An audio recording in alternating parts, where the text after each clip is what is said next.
Hello and welcome to this MOOC about RDP protection management from the application.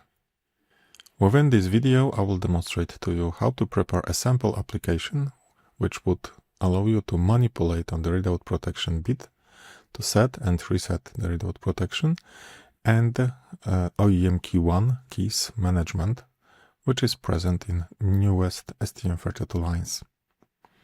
We will use a very simple user interface based on the UART, which is connected to onboard ST-Link and can be accessed by the virtual COM port. As a target MCU, we will use STM32U5 and as a board, it will be MCU Configuration and skeleton of the application will be done within STM32CubeMX, and the coding part and the compilation will be done on STM32Cube IDE. Later on, we will do the verification of the complete application using STM32Cube programmer. The agenda of the complete session looks like that. So this part is about the prerequisites and the introduction. Then we will do the configuration part within CubeMX. Then we'll switch to the coding part. The first one will be about creation of the user interface. So in case you are interested in the operation on a flash, you can skip this part. And then part 4 is the most important one because I will demonstrate there how to make all of the operations on the option bytes related to the readout protection. At the end, we will verify the complete process using STM32Cube programmer. What are the prerequisites? On my side, I used MCU board and micro-USB cable, which has been used to connect the board to PC. Then, from software point of view, I used MS Windows 11 with pre-installed software like STM32CubeMX in version 6.14.0 with pre-installed U5 Cube library in version 1.7.0. For coding, I used STM32Cube IDE in version 1.18.0. And for the verification, I proposed STM32Cube programmer in version 2.19.0. And we would need as well terminal application to make the communication between our board and ourselves more effective. The configuration part. Let's create a sample application. For that, we will use STM32U5 ZI microcontroller. So I just run STM32CubeMX. I'll start MCU selector. So it's enough to put the unique data from the marking of the micro. This is our board which we will use to test our example. NucleoU575ZIQ. Okay, so we'll select this microcontroller. I would start the project. We will not use a trust zone, so I would keep this default setting.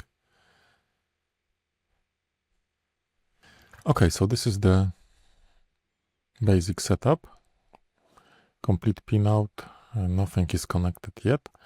We'll create just a very simple application which would allow us to deliver the very simple user interface.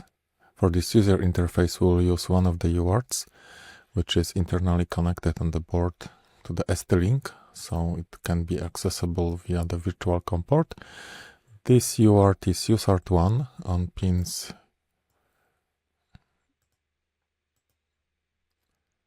PA9 and PA10. This is the default configuration, so no need to change anything here.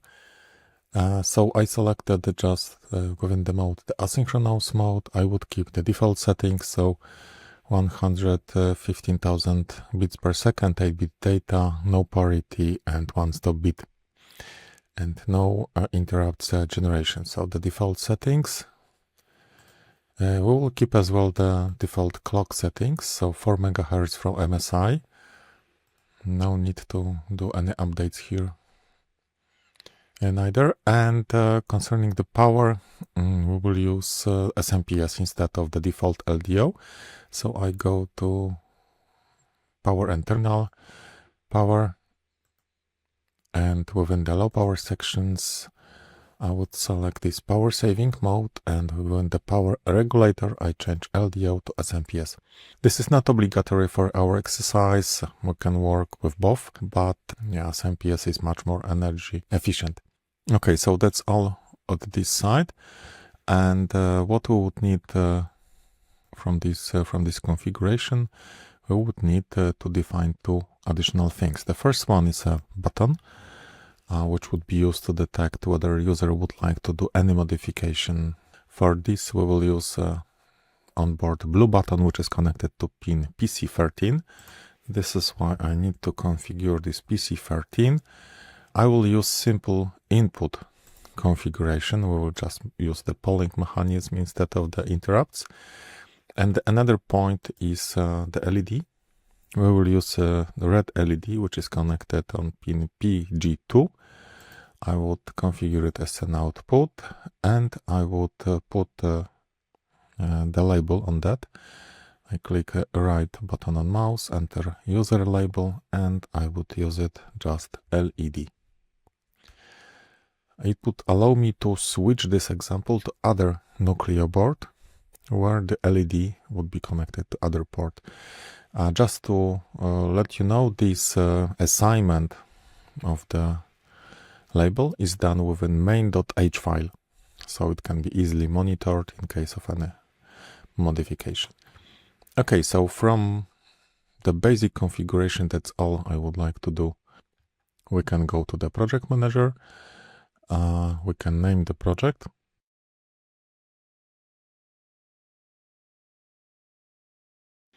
And instead of default evarm from IR, I would select Cube IDE. I would keep this generate under root, and I will just click generate code. We have not used cache because we do not want to create the most performant application at this stage. So I would just confirm that I would like generate code without iCache. That's all for the concerning the configuration. So the job for STM32U5 Now we will open Cube IDE, we'll import this generated project, and we will perform further modifications of the code. So now I can select Open Project. We need to specify the workspace name. I would select something new.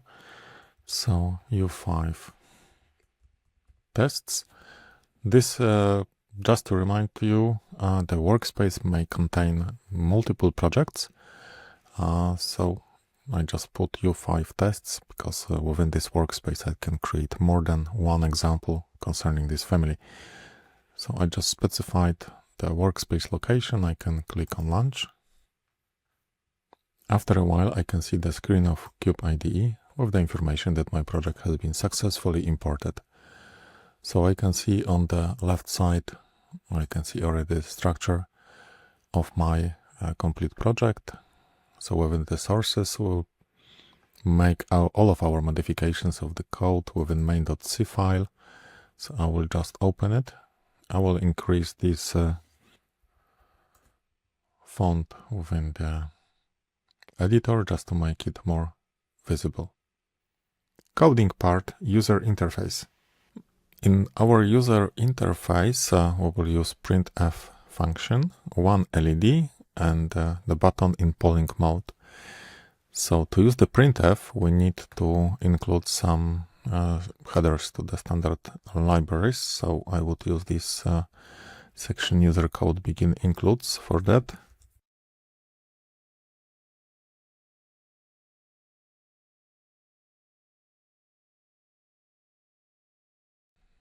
As an attachment to this MOOC, you can see as well, you can find the snippets in the text file, so it would be easier to put everything instead of typing. The next point would be to define the variable. This variable would be simple 8-bit one without a sign, so it will be the key. It will be used to check what has been selected by the user when the communication with the terminal to select the proper action within our application. So this is this, and then we will define as well the function which would display the main menu over the terminal. So it will be function without any return value and without any input argument.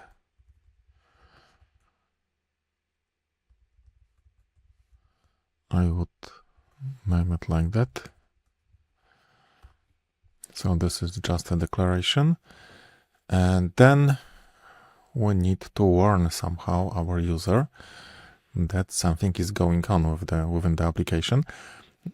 In this particular project, I decided to do it in such a way that after the reset, the application will check whether the button is pressed. If not, it will go further and execute the code, let's say, within the while one loop. And if the button has been pressed, this blue button connected to PC13, the action of the user interface, so that the main menu will be displayed, will wait for the button and the selection of the action and will perform the selected action on the option bytes.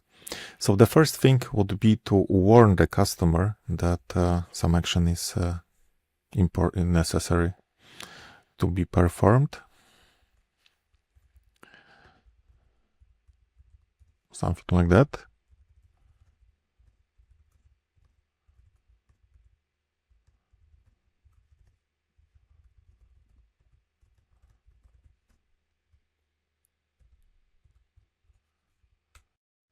And now we would like to check the state of the button.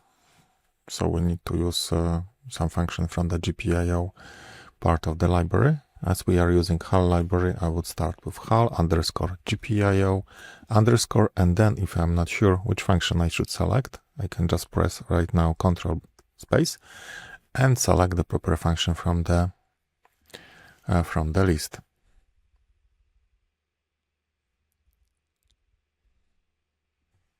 Ctrl space, and I think the read pin would be the proper one. The first argument is a port, so we've got PC13, so it will be GPIO-C, then the pin name _13, and now the let's say returned value.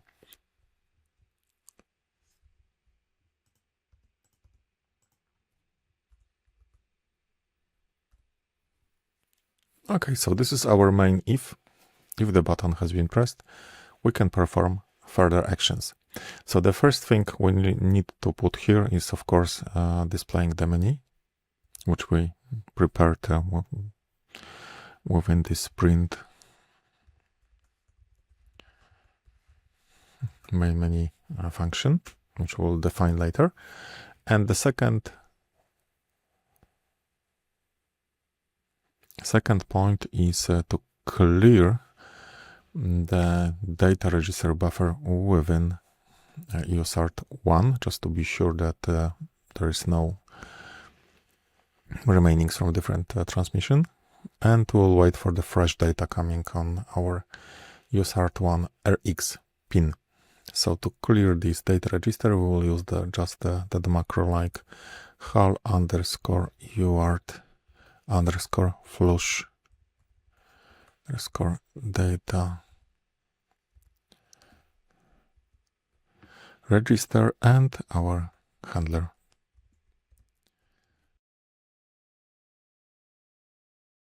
Okay, so we've got clean data register buffer, and now we can wait for the new button. So for this, I will use a function from UART part of the library. So again, HAL _ UART _ receive. We've got few options. I would use the polling mode. So the first one without DMA, without interrupt. There are 4 arguments. The first one is a handler to UART. Control space. Then the data. So you remember we defined the key variable 8-bit, like our UART. Size is 1, and the timeout. So what would be the time in milliseconds we would wait for this function execution? And I would put 8000, so 8 seconds. After this 8 seconds, function will, let's say, exit anyway, and we will let's say, inform the customer that it was, let's say, too slow action, and from the other side it would allow the customer to step back from unwanted operation. Okay, and we will check whether this this function has been equal to HAL. Okay, so the reception has been done. Otherwise, for example, if this 8 seconds will, let's say, pass, the function will return HAL timeout. So we can react in else procedure on that condition as well. Okay, so this would be our if condition. So I would just finish with this else. If someone was too slow or would like to step back, I would just put message to slow reset set.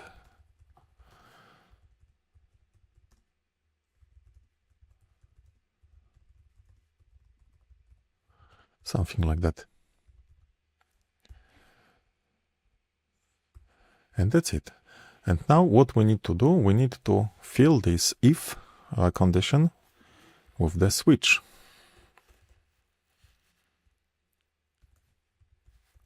Which would analyze received key value. So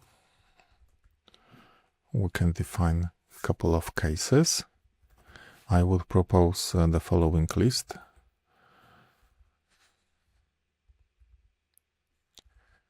The first one would be concerning RDP1, so the switch from RDP0 to RDP1.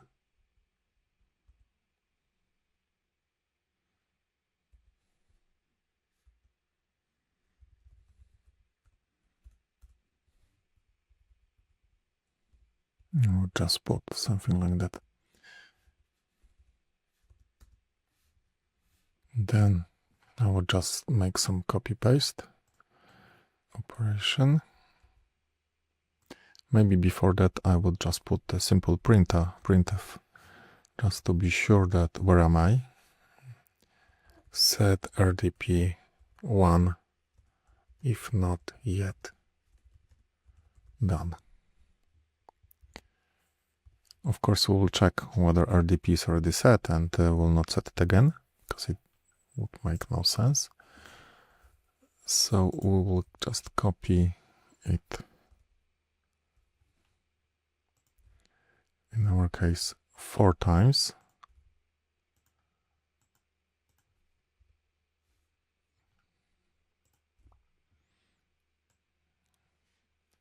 The last one and the 5th one would be the, let's say, default.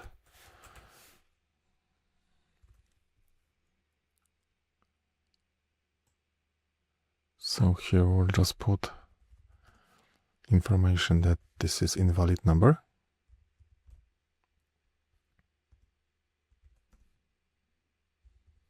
Something like that.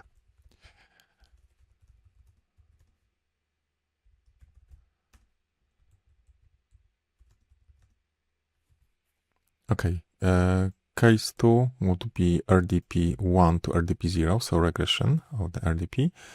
The third one would be OEM1 keys setup. This would be the 3. The 4th one would be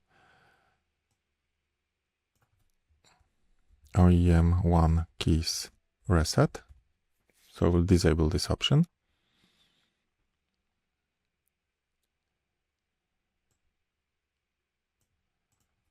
Just remove this.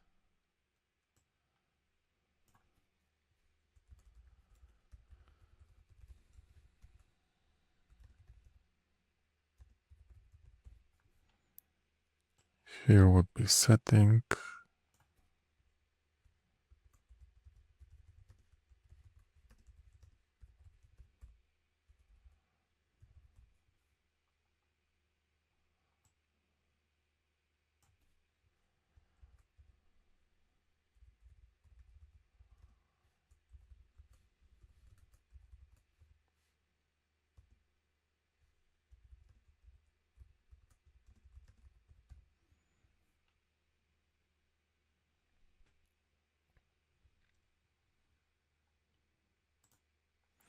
Okay, and then we can continue. So after our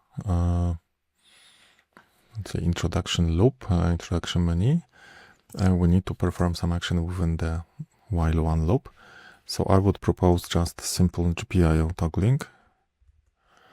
We've got the special function called GPIO toggle pin. Do you remember we have defined this PG2 as a LED label? So I would just put LED and then control space. So the first argument is a port. And then the same for the second argument. I would put pin. It would allow me to use this application in other hardware platform when the LED is connected to other pin on other port. Okay, and to make it visible, I need just put some delay after. I would use 200 milliseconds, and that's it.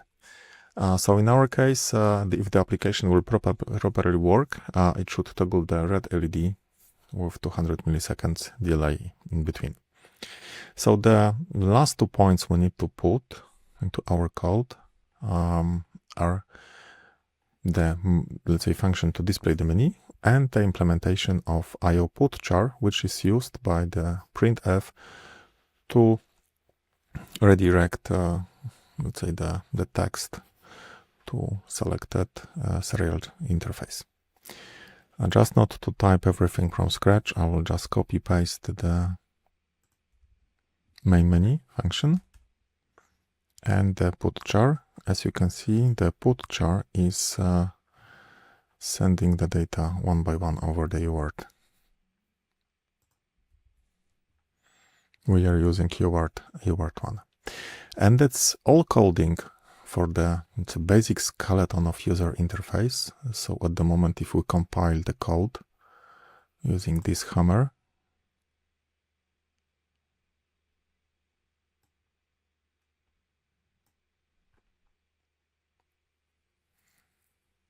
there are no errors.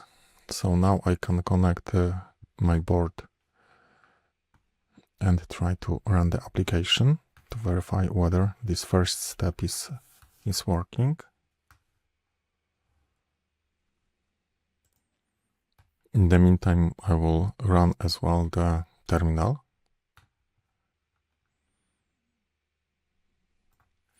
As an example, I will use a teraterm, but it can be any other. We need to set 115,000 bits per second, 8-bit data, no parity, 1 stop bit. Okay, so terminal is ready. I will start the debug session.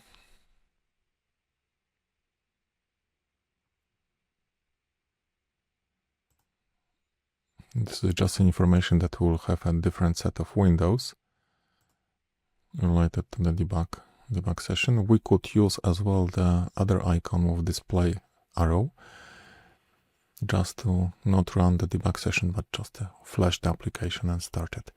Okay, I press run, and now if I put the terminal on the screen, I can see that I was too late. I will just, let's say, stop the debug session because we will operate with the reset. And now if I would press the reset button with the, say, blue button keeping pressed, I release the reset, I can see the menu. So I can see that everything is properly set. I can press 1, and now I can see that I need to correct the code. Each time I would need to reset the board and keep the blue button pressed. So this is option number 3, and this is option number 4. If I would press any other button, I can see that there is a problem. If I would be too slow, so let's wait 8 seconds, I can see that there would be the timeout information displayed. So now I would need to press the reset button with the blue button kept copy press as well. Otherwise, the final application will work. So this is my case. I can see the red LED blinking all the time. So I'm sure that I'm in the main while loop. So this is all for the basic user interface implementation. In front of us, there is an implementation of the key point of this MOOC. So the functions to modify readout protection and modify OM key values.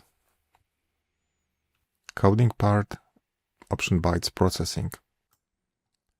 Okay, so we are back within our application. Now it is a time to put all of the functions related to the operations on our option bytes, and in particular readout protection and OEM1 key, which is kind of the password which allows us to make a regression from RDP1 to RDP0. Okay, so we are again within main.c file. So the first thing we need to do is to define one additional variable which would store information about the current settings of our option bytes. So it is pretty well defined let's say structure, which can be found within hal_flash.h file. You can see all of the fields. Just generally, you can find there all of the fields related to the option bytes and its settings. So I would propose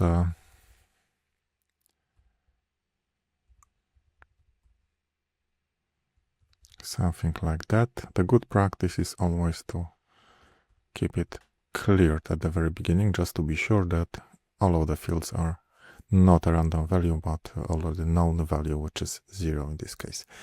Okay, so this is the first point. The second point is to unlock our Flash interface. So the first thing we need to unlock an access to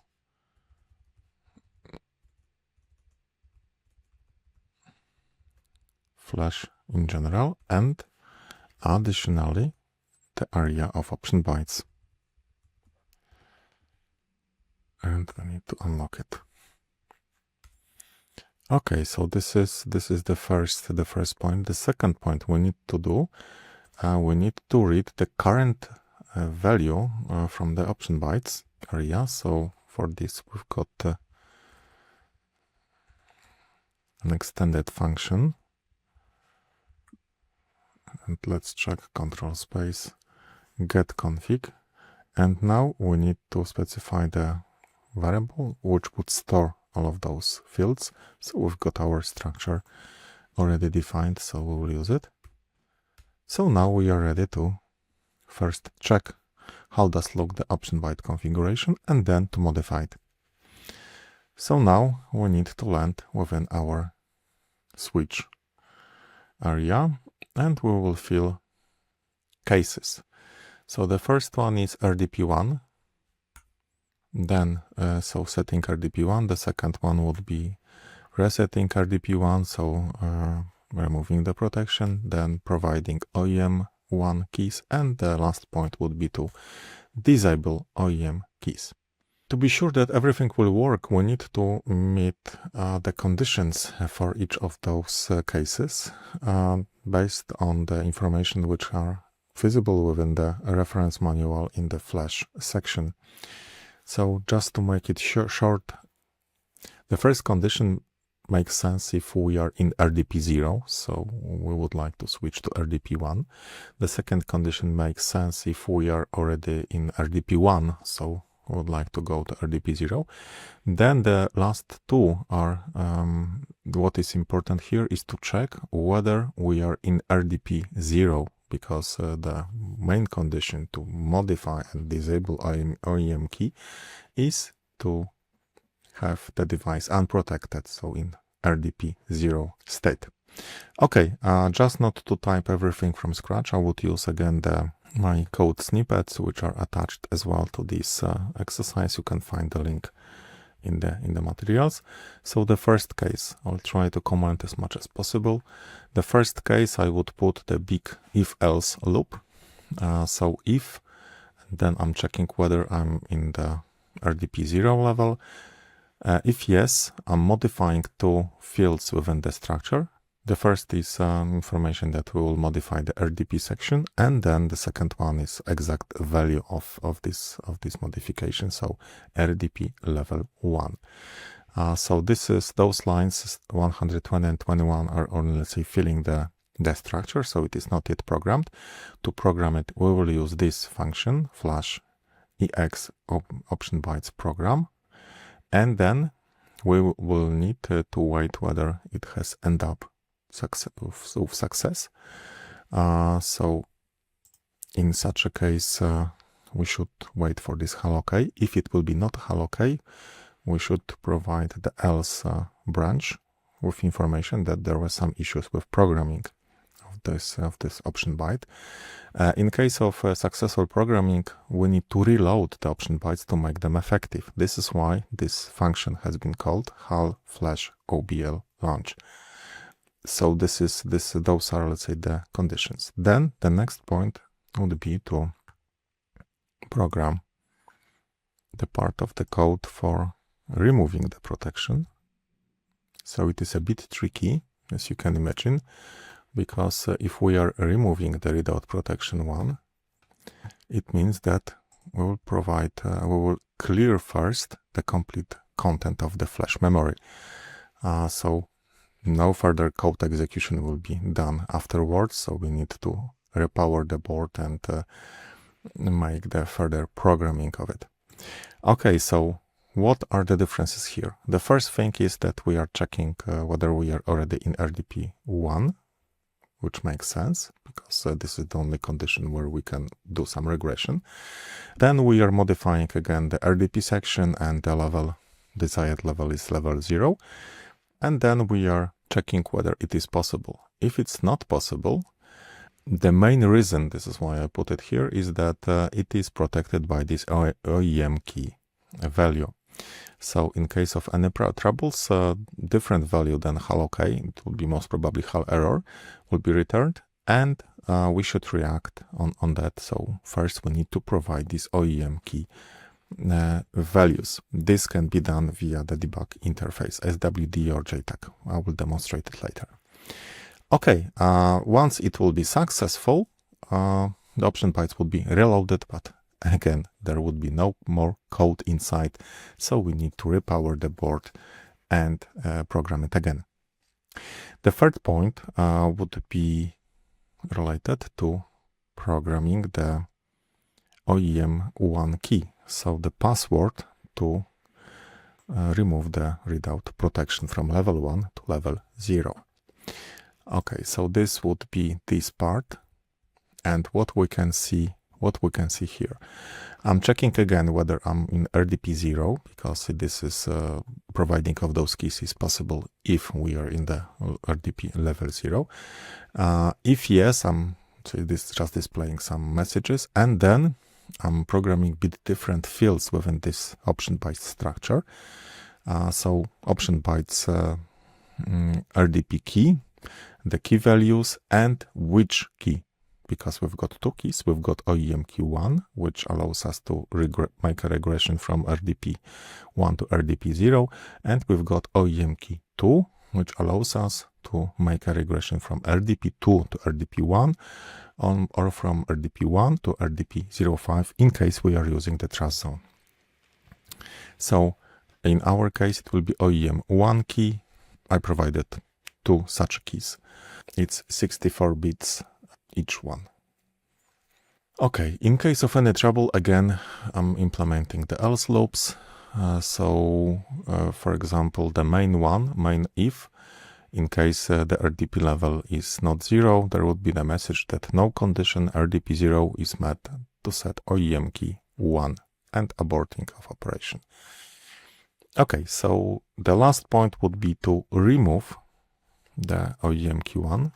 Removing is done by setting the OEM key 1 to all ones.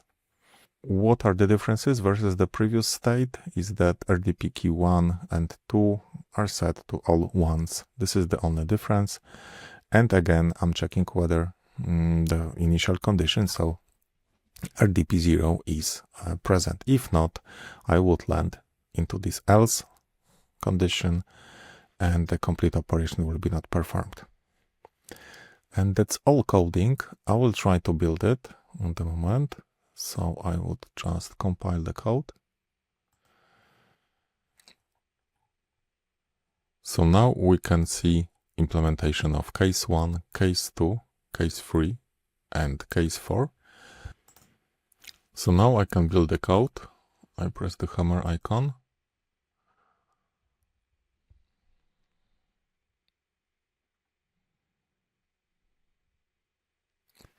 Verification part.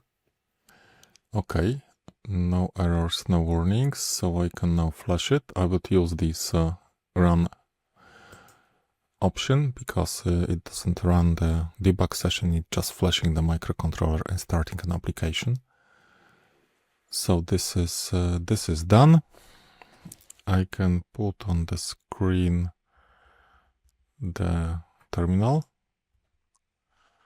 And I would start as well STM32U programmer to verify where we are and to allow us sending those key values which we would like to program into our microcontroller. Okay, it is not yet connected. I would just display the values of the keys, so those ones. Okay, so let's come back to our terminal and our programmer. So now I would reset the board, keeping the blue button pressed. And now I would set RDP1, so version 1. I can see that theoretically it is set. So now what I need, I can verify it. So let's go to the Q programmer, I connect the board. I can see data read failed. It means that we've got RDP1. We can still see the option bytes because this is RDP1, so I can verify that readout protection is BB, so it's different value than AA and CC, so the readout protection is set. How we can remove the readout protection? This is easy. At this stage, as we do not have the password, from this application I will just change it to AA and press apply. So it would first clear all of the flash content and then remove the protection. But let's do it from our application. So again, I would reset the application. So press the reset and blue button. And now we can see the problem, which appears when there is a, let's say, trial of the connection via the debugger to our application. So we can read the option bytes, we cannot read the code, and the application is in some kind of, let's say, secure mode, just to protect our resource. So what needs to be done at the moment to remove this state is to make the power on sequence. So I would use this JP5 jumper for the IDD power supply, just to perform the readout protection. My application starts working, LED is blinking. Now I'm pressing the reset button and the blue button, and now I can try to remove the readout protection, so option 2. And we do not see any other, let's say, text. This is due to the fact that the complete application has been erased, so the memory is completely clear. Now I need to reboot the microcontroller. So again, jumper off, jumper on. And now I can see that board is not, let's say, toggling the pin, so the application is not there. Let's try to connect within the Q programmer. And now we can see that readout protection is reset. And within the application, I see that the memory is completely clear. I would disconnect.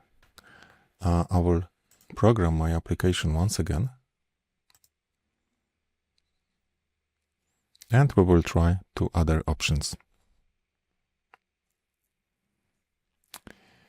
Okay, so this is done. Now I need my terminal.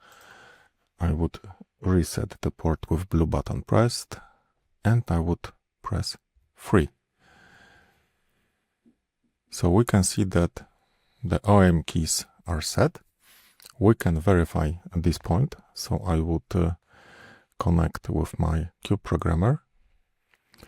I can read the data because RDP has been not set. And now if I go to option bytes, I can see that readout protection is not set, but now I can check whether the OEM key is set or not. If I press this shield button over here, I can see that OEM1 lock mechanism is active. I cannot read from this point what are the keys. It would make no sense, but I can put my key over here, the key 1, key 2 in hexadecimal value, and I can unlock my microcontroller, or I can disable the password. Disable the password is possible only if RDP 0 is done. So at the moment, if I would put the proper password, I can disable it. So this would be possible. But let's play a bit with the complete board. So instead of removing the password, I would add the readout protection. I can do it from the Cube programmer, but let's use our application. So I reset application again. I set 1. So we can see that RDP is done, is set. My board stops blinking, so I need to make the power on cycle. I can see that it's toggling. I would try to remove the readout protection from application, and we can see that it's not possible because the OEM key is provided and we need to put it first to remove the readout protection. Now we need to do this within the Cube programmer using the debug interface. So I connect to the board. Yes, this is normal. I cannot read the data, but I can access the option bytes. Yes, so I can verify that it's RDP1. And now if I would like to remove the readout protection, I need to take my keys, the key 1, complete 1, hexadecimal format, and I would put it here, and the second one over here, and I can unlock the microcontroller. Yes, it's finished. I just unlock possibility to remove the readout protection 1. At the moment, if I would go to option bytes, I can see that it's still BB. So now I can remove the readout protection, press apply, and now it will be possible. With our application, it would be much more tricky because we need to reset the board, so we would lost our configuration. This is why I use this Cube programmer. Okay, so now the readout protection is removed. We can see that there is no code inside. Everything is cleared. So let's do another thing. I would, let's say, flash the application once again, and we will test this removal of the password. So this removal of the password. So I flashed the microcontroller. We'll run it with the blue button pressed. I would select the first option number 3. So I provided OEM keys. And now, again, I can, if I reset the board, and I will try to, okay, we do not need to disable the readout protection. I will disable OEM keys. I was too slow. So once again, if I would select option number 4 like now, I can see that I disabled the OEM keys. So now, if I would go here and I will connect to the microcontroller, the code is there because I was playing only with OEM keys, not with the readout protection. And if I go to the shield, I can see that it's not active. So what we can see, we can try to do it from this application. So Now we see some password, like in our application. I can put set password, yes, so now it's active. We do not need to reconnect, option bytes, let's see, their RDP is not set. And now what I can do, if RDP is 0, I can remove this password, so make it inactive. If I would just click disable password, apply. So this is exactly option number 4 from our application. We do not need to pass this password, but we just need to, if RDP is 0, we can still either modify the password or remove it. And just to remind to you, by disable password, we are just setting the password to all ones. And the second field, again, all ones. That's all for today. You can use this example to modify as well OEM2 lock mechanism, which allows you to make a regression from RDP level 2 to RDP level 1. Thank you for your attention.